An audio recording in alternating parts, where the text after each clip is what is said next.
All right, and welcome back. Now that we've gone through how to create and do things within Google Slides, we're going to actually look at the process of building a notebook for our students. And you're going to see here, I have duplicated that plain old background that we made. This is that one where nothing shifts on. I've just made duplicates of it. So there's 3 pages of it. And on the first page, I have it's just, you can see it's just that background, and I've left a purple box on it. And what we're going to do is we're going to just center this. So again, if you want to get rid of these lines, you can see if I hover over those lines on my screen, I can then click and drag them off, and those lines disappear. Just drag them to the ruler and they will disappear, so you don't have them anymore. So here we go. I'm going to single click on this box, and I'm right clicking now. I'm going to center on the page horizontally, center on the page vertically, and there we go. So we have my box is right smack in the middle. And now I can begin double clicking on it. I've got my bubblegum font, excuse me, there.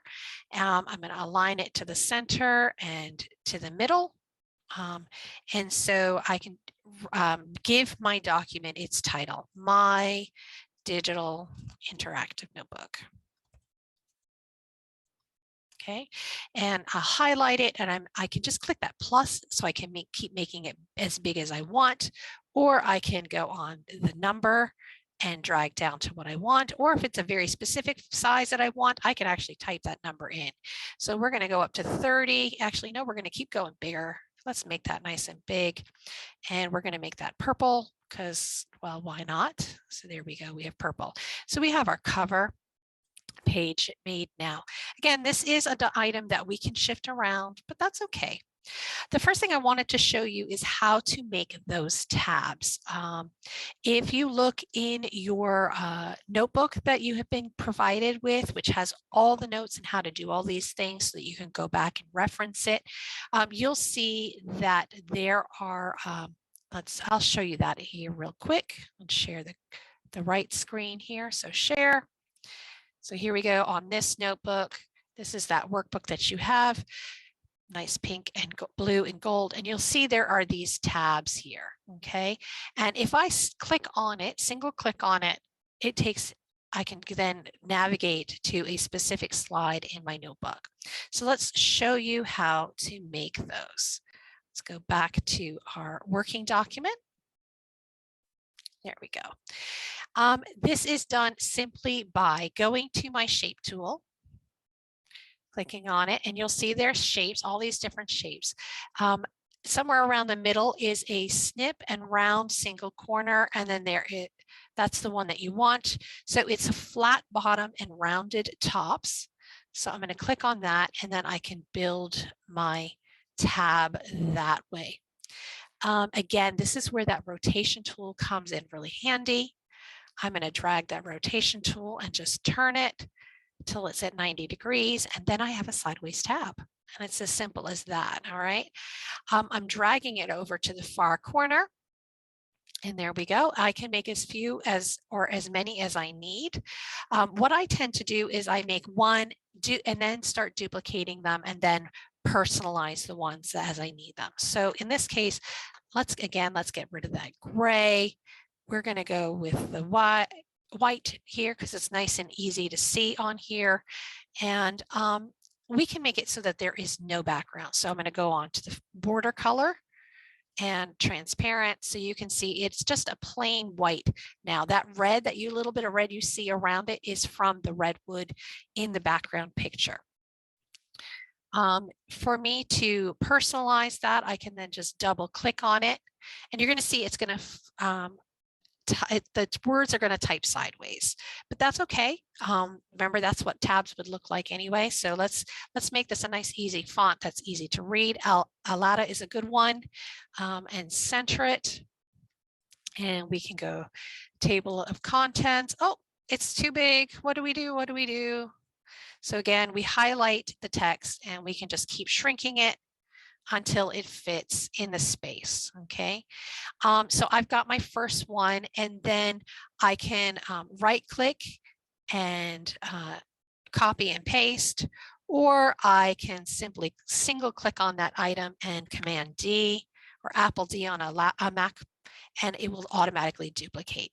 So there we go. I can build them up, and I'm going to duplicate it again. Oops, I grabbed the wrong part of it. And so I'm just lining them up. You see that red line helps me make sure that they're aligned top to bottom.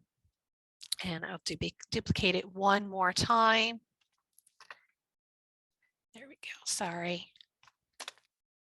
Let's make this a little bit bigger, my screen a little bit bigger so I can grab it better. There we go.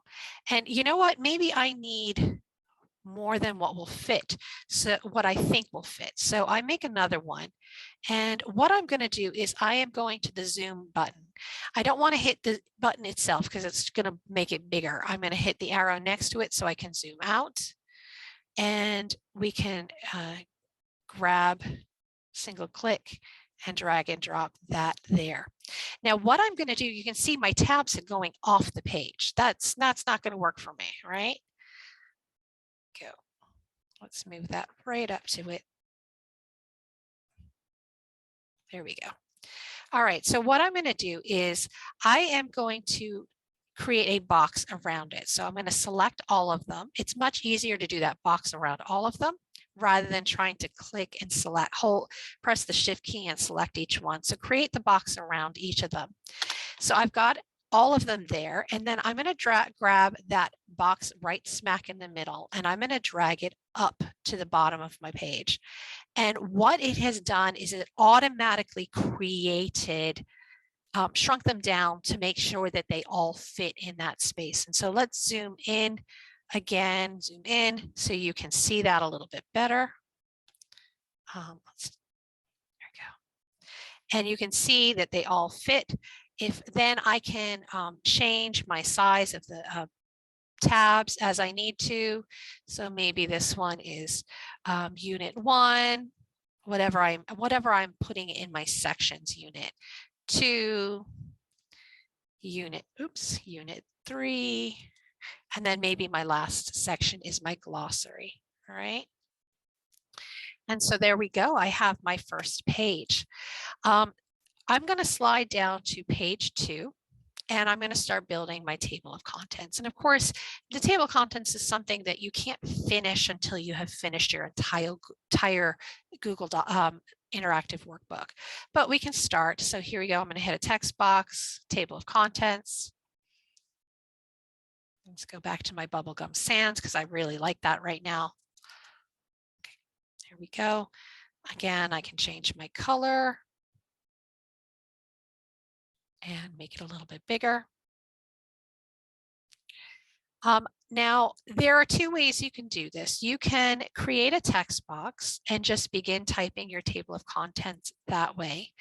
But I find that when the students try to then go and click on the item, it can sometimes be difficult for them.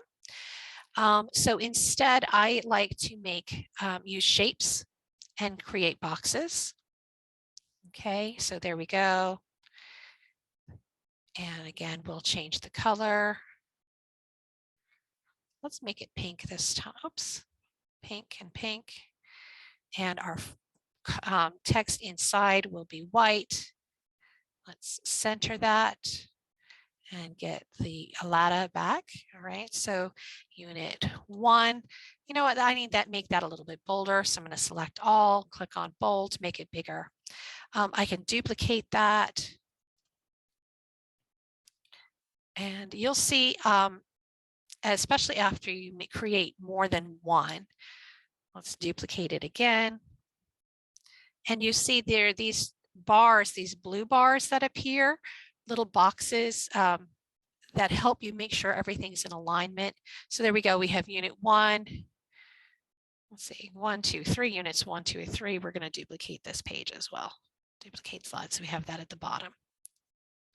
And again, duplicate side. So we have our table of contents, unit 1, unit 2, unit 3, glossary. Okay, so there's unit 1, 2, 3. Let's adjust those texts. 2, 3, and one more duplication. So we have a link to our glossary. All right, and change the text there. Now, there are two ways that you can insert links. You can actually select the words that you want and then insert your link that way.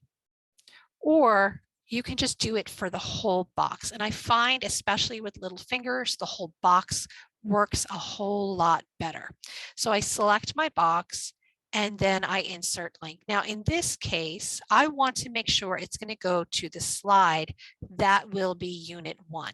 And in this case, you'll see that is going to be page 3. So I'm just actually going to copy this and paste it onto this page. We're going to put it right at the top. Okay. And then, so yes, I'm going to single click on that box. I'm going to click on my insert link, and you're going to see this button, slides in this presentation.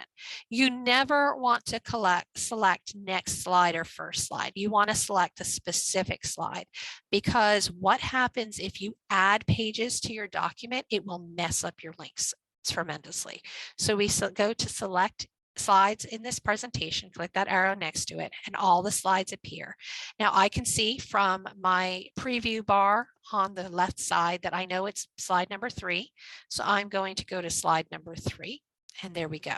So what happens now when my student is using this document, they simply click on that button, single click on that button, the link pops up, and it takes them straight to that page. It's going to be the same with these tabs on the side. So here we go. We have our table of contents one. Single clicking on that tab, I'm inserting my link, slides in this presentation, and I want to make sure it's going to slide number 2. Let's do, and we're going to keep doing this, for all of this. Let's make this page a little bit bigger for my own sake. All right. So Unit 1, there we go. Insert the link, slides in this presentation. That is slide number 3. And we keep going. Okay, so you'd keep going all the way through it. Now, another thing that I like to do for my students to make it easy to navigate is I want to make it easy for them to always get back to the table of contents, because if they can get back to the table of contents, it's easy for them to navigate to another page in the document as well. So I will often do something like this. I'll create a shape.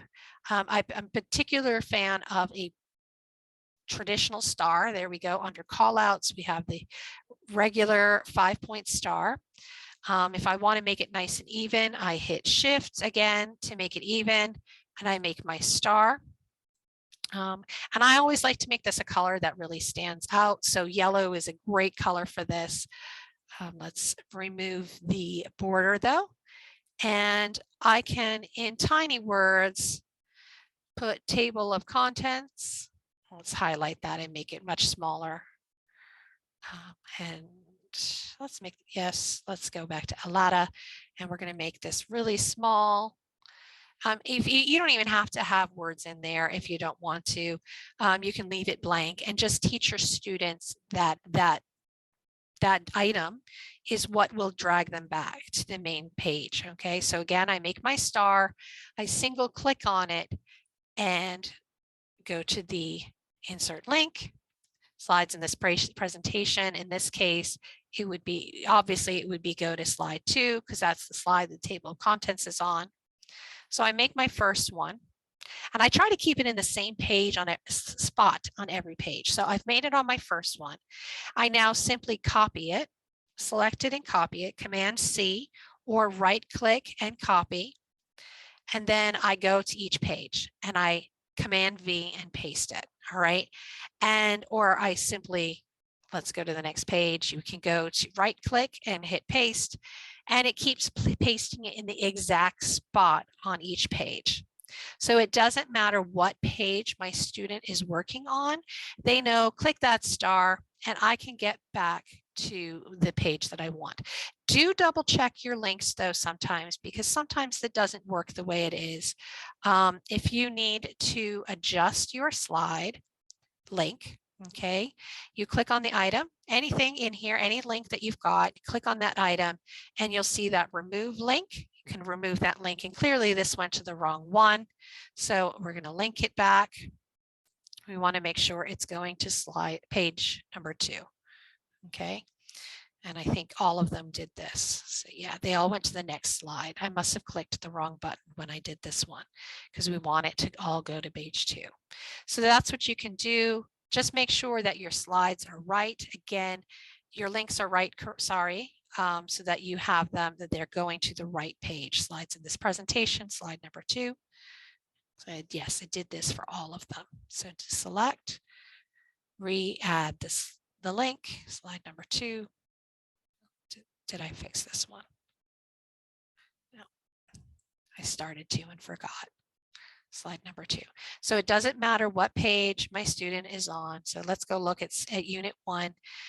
Here's unit 1.